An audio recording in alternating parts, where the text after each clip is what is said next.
Welcome to Greek for a Week. I'm glad that you are looking at this week's video. And this week we are looking at verse 7, which is the God-given responsibility of the husband within the larger paragraph of chapter 3, verses 1 through 7. So throughout this paragraph, we've been looking at the responsibilities of both wives and husbands and how they are to live within their home. So this week, with verse 7 as our final verse of this paragraph, we are looking at the responsibilities of the husband.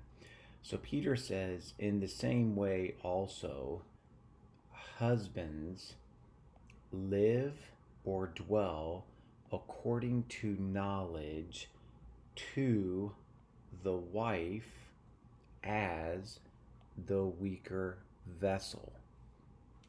Show honor as also a fellow heir of the gift of life, in order that your prayers are not hindered.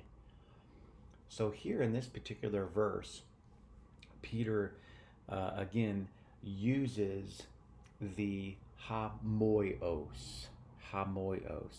This particular word, you could say, it's in a corresponding way, not as if the husbands have a similar role to the wives that he has delineated in verses 1 through 6, but that the husbands also, in a similar way, have God-given responsibilities within the home.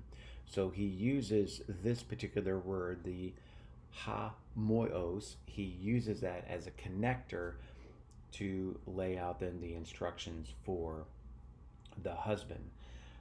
Okay, this particular word here, the su noi kuntes, is a participle. That is a present active participle, masculine, nominative plural of su noi keo. Now this particular participle here, when he uses this, it's likely an imperatival participle, which is why I translated it as live with or dwell. I think he's telling the husbands that this is their active role. Another imperatival participle that is probably with a parallel structure to the one we just discussed, the apa nemantes. That is present active participle as well, masculine nominative plural of apa nemo.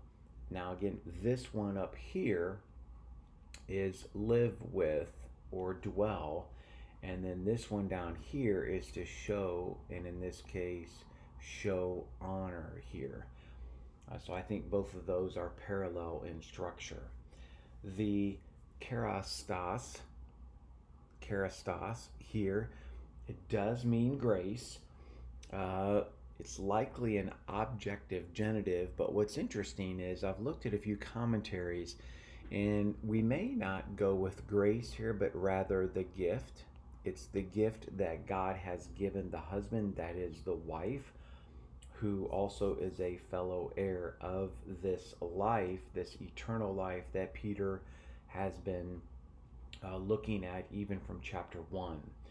So the word life there, zoes, is an exegetical genitive, again further defining the gift or the grace, if you will, and that is specifically it's God's gift of life to the husband, that is the wife. And then finally we have an ace ta plus the infinitive here, ace ta plus the infinitive. It's a present passive infinitive. Here it's probably again an infinitive of purpose, and it modifies both of the imperatival participles.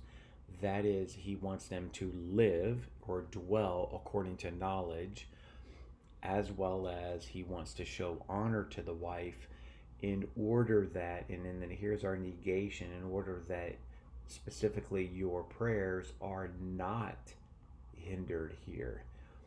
So there is a purpose to what it is that Peter is describing as the God given responsibility of the husband.